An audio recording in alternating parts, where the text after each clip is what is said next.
क्या आप ये सोचते हो कि आप एक इंट्रोवर्ट गए हो, इसीलिए आप स्ट्रेंजर्स के साथ कॉन्वर्सेशन को होल्ड नहीं कर पाते? किसी भी सोशल गैदरिंग में आप लोग मिक्स अप नहीं हो पाते, आपको एंग्जाइटी फील होती है, आपकी जो हार्ट बीट है वो फास्ट हो जाती है। इसके अलावा किसी दूसरे पर्सन से बात कर रहे होते हो तो आई कॉन्टैक्ट को मेंटेन नहीं कर पाते।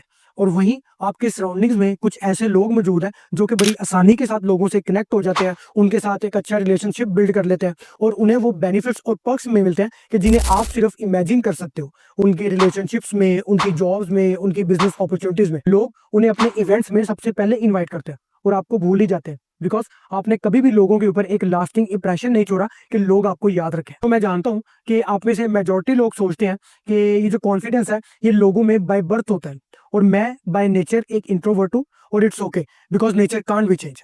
अब आपका इस तरह से सोचना गलत नहीं है, बिकॉज कई सालों तक मैं भी इसी तरह ही सोचता रहा। सो मैं भी बचपन से ही एक इंट्रोवर्ट गया था। यूनिवर्सिटी में जब मेरा एडमिशन हुआ तो मुझे स्ट्रेंजर से बात करने में बड़ी हेजिटेंट था, बड़ी एंग्जाइटी फील होती थी, मेरी जो हार्ट बीट थी वो फास्ट हो जाती थी।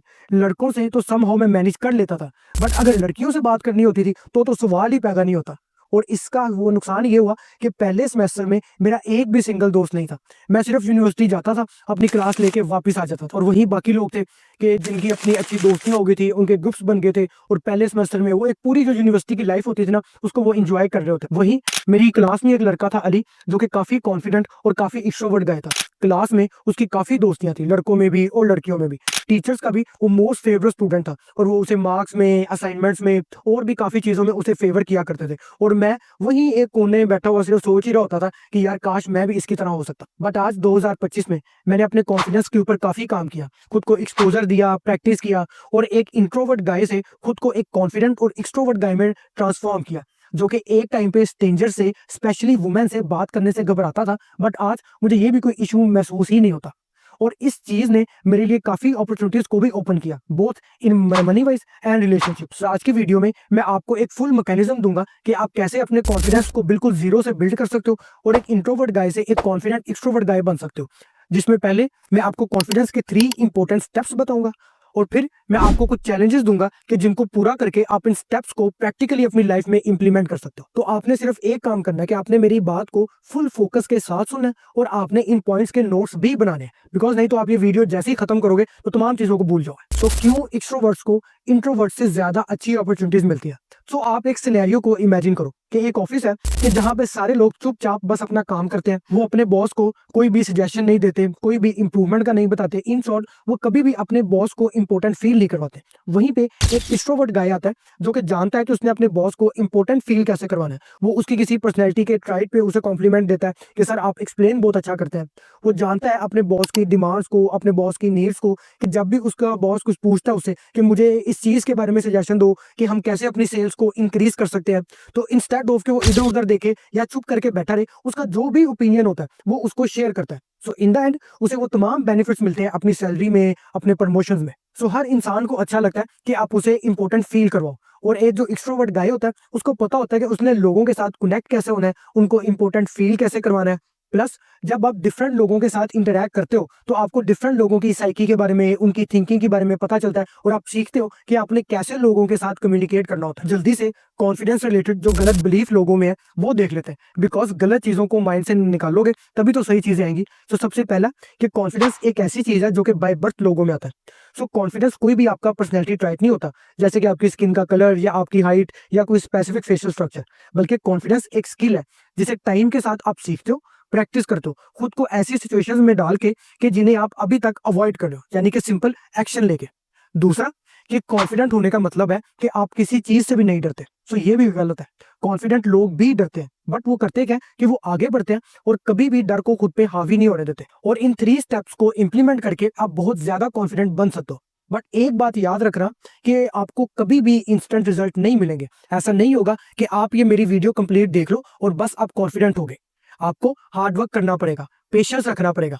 इस दरमियान आप फेल भी होगे, आपको मुश्किल टाइम भी देखना पड़ेगा, but still in the end आप जो है वो कर लोगे, because good thing come to those who waits. So जिंदगी में हमेशा डिलेड ग्रेटिफिकेशन को प्रैक्टिस करते रहा करो। और अगर आप चाहते हो कि आपकी इस जर्नी में मैं आपको पर्सनली गाइड करूं, मनी मेकिंग में, ग्रूमिंग में या ओवरऑल अपनी पर्सनैलिटी डेवलपमेंट में आपकी प्रॉब्लम्स को सुनूं, स्पेसिफिक सॉल्यूशंस दूं, सो फिर इस ईमेल के ऊपर मुझे मेल सेंड करो। तो कॉन्फिडेंस की इस पजल का पहला स्टेप है माइंडसेट, बिकॉज हर चीज आपके दिमाग से ही स्टार्ट होती है। अब एक जो कॉन्फिडेंट गाय होता है उसका एक स्ट्रॉन्ग माइंडसेट होता है, और एक जो लो कॉन्फिडेंट गाय होता है उसका एक वीक माइंडसेट होता है।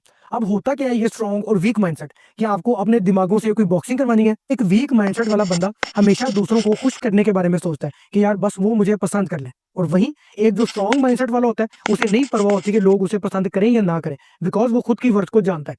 जैसे फॉर एग्जाम्पल, आप एक लड़की को अप्रोच करते हो इस माइंडसेट के साथ कि यार वो लड़की तो बहुत खूबसूरत है, बहुत परफेक्ट है, अगर वो मुझे हाँ बोल दे तो मेरी तो लाइफ सेट है। अब इस माइंडसेट के साथ जब आप उसको अप्रोच करते हो तो आप उस लड़की को एक पेडिस्टल के ऊपर बिठा देते हो, यानी कि आपसे ऊपर, और आप एक सबमिसिव की तरह बिहेव करने लग जाते हो और हर वो काम करते हो कि जिससे कि वो लड़की राजी हो सके। बट वहीं एक जो स्ट्रॉन्ग माइंडसेट वाला होता है वो चूंकि अपनी वर्थ को जानता है, लिहाजा वो उस लड़की को एक ह्यूमन बीइंग की ही तरह ट्रीट करता है, और उसका माइंडसेट होता है कि चलो यार बात करके देखते हैं अगर चीजें हमारे दरमियान वर्कआउट हुई या ना। दूसरा, कि एक वीक माइंडसेट वाला जब भी कोई चीज स्टार्ट करता है तो वो हमेशा खुद पे डाउट करता है कि यार मैं इसे बिगाड़ दूंगा। वहीं एक स्ट्रॉन्ग माइंडसेट वाला कभी भी गलतियों से डरता नहीं है, बिकॉज वो जानता है कि ये गलतियां उसे डे बाय डे इंप्रूव कर ले। जैसे अगर मैं आपको अपना बताऊं तो मैंने काफी अर्सा कोई भी न्यू चीज को स्टार्ट नहीं किया, जैसे फ्रीलांसिंग हो गया, क्रिप्टो हो गया या ई कॉमर्स हो गया, इस डर से कि यार ये चीजें तो मेरे बस की बात नहीं है और मैं अपना टाइम या पैसों को ही इन द एंड वेस्ट करूंगा।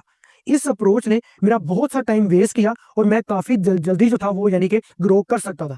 बट जिस दिन मैंने अपनी इस अप्रोच को शिफ्ट किया और मैंने इस तरह सोचना शुरू कर दिया कि यार कोई मसला नहीं, अगर मैं इस चीज में फेल हो भी गया तो एटलीस्ट मुझे कुछ एक्सपीरियंस नहीं मिलेगा और मैं कुछ करके फेल हुआ, तो इस चीज ने मुझे अपनी लाइफ में बहुत कॉन्फिडेंट और बहुत बोल्ड बनाया। लास्ट, के एक वीक माइंडसेट वाला बहुत जल्दी हार मान लेता जब उसे रिजल्ट्स नहीं मिलते, और वहीं एक स्ट्रॉन्ग माइंडसेट वाला कभी भी जल्दी हार नहीं मानता क्योंकि उसे रिजल्ट्स नहीं मिल रहे होते, बिकॉज वो जानता है कि वो डे बाय डे इंप्रूव कर रहा है, क्योंकि वो खुद को दूसरों से कंपेयर नहीं करता बल्कि खुद को हमेशा अपने प्रीवियस वर्जन से कंपेयर करता है। सो अगेन अगर मैं आपको अपना बताऊं तो मैंने अभी तक की जो कंटेंट क्रिएशन की जर्नी है इसमें वो सब हासिल नहीं किया जो कि मेरा एम है या मेरे गोल्स है, बट स्टिल मैं वीडियो रिकॉर्ड करता हूँ, वीडियो को अपलोड करता हूँ, क्योंकि मुझे पता है कि इसने मुझे बाकी चीज़ों में बहुत हेल्प किया, मेरे कॉन्फिडेंस बिल्डिंग में, कैमरा को फेस करने के डर में, मेरे बोलने में, स्पीकिंग में, और मैं जानता हूँ कि अगर मैं इसको ऐसे ही जारी रखूंगा तो एक ना एक दिन मैं अपने तमाम गोल्स को भी अचीव कर लूँ। सो कॉन्फिडेंस की इस पजल का दूसरा स्टेप है बॉडी लैंग्वेज। अब बॉडी लैंग्वेज वो तमाम नॉन वर्बल एक्शंस होते हैं जो कि आप अपनी बॉडी से कर रहे होते हो, और ये भी आपकी कॉन्फिडेंस बिल्डिंग में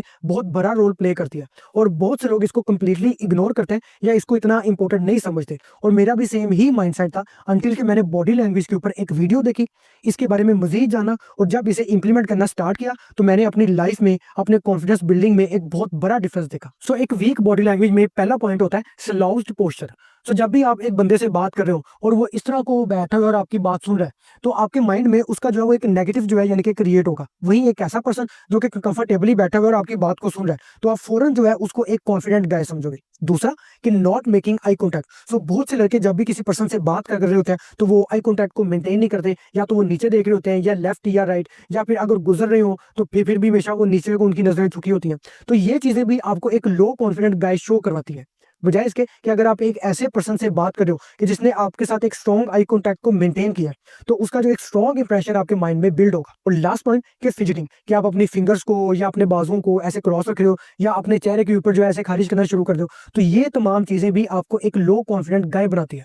और कॉन्फिडेंट गाय होता है वो हमेशा अपने ओपन जेस्चर्स को शो करता है और अपने हैंड्स के साथ जो है यानी कि प्रॉपर जो है यानी कि उनको यूज करता है। सो इस पजल का लास्ट स्टेप है स्पीच। अब स्पीच से मेरी मुराद ये नहीं है कि आप फ्लुएंट इंग्लिश सीखो या फिर ब्रिटिश या अमेरिकन एक्सेंट सीखो, बस आपको अपनी स्पीच में इन तीन चीजों का ख्याल रखना है। तो सबसे पहला पॉइंट है कि स्पीक स्लो एंड क्लियर। सो बहुत से लोग जब बोलते हैं तो वो बहुत तेज तेज बोलते हैं और अपने वर्ड्स को प्रॉपर बोलते नहीं है, बिकॉज उनके बैक ऑफ माइंड में ये होता है कि लोग जो है वो इंटरेस्ट लूज कर देंगे या उनकी बात को पूरा सुनेंगे नहीं, और ये चीज उनके इंप्रेशन को है वो काफी डाउनग्रेड कर देती है। तो आप लोग जब भी बात करो तो थोड़ा स्लो स्लो बोला करो और अपने जो वर्ड्स हैं उनको प्रॉपर जो है यानी कि वो बोला करो। ये चीज आपको एक कॉन्फिडेंट गाय शो करवाएगी कि आप अपनी बात को रखने के लिए पूरा टाइम देते हो और आपको नहीं डर के लोग आपकी बात को सुनेंगे या नहीं। दूसरा, कि पॉज। अब ये भी वो गलती है जो कि बहुत से लोग करते हैं कि वो अपनी कॉन्वर्सेशन में जो गैप्स होते हैं उनको फिलर वर्ड से यूज करते हैं। वर्ड जैसे कि जैसे कि अगर मैं आपको अपनी इंट्रोडक्शन दूं ये फिलर वर्ड्स के साथ कि my name is Fahad Salim, I am a content creator, I make videos on self grooming, उसके अलावा ग्रूमिंग, मनी मेकिंग। सो क्या यानी कि बार द सो आप लोग क्या किया करो कि जब भी अपनी कॉन्वर्सेशन में आपको कोई वर्ड याद ना आ रहा हो या जो भी आपके गैप्स आ रहे हो, तो वहां पे इन फिलर वर्ड्स को यूज करने के बजाय आप लोग वहां पे चुप कर जाओ। जैसे कि my name is Faslim, I am a content creator, I make videos on self grooming and personality development. Last point है कि स्पीक विद सर्टेनिटी।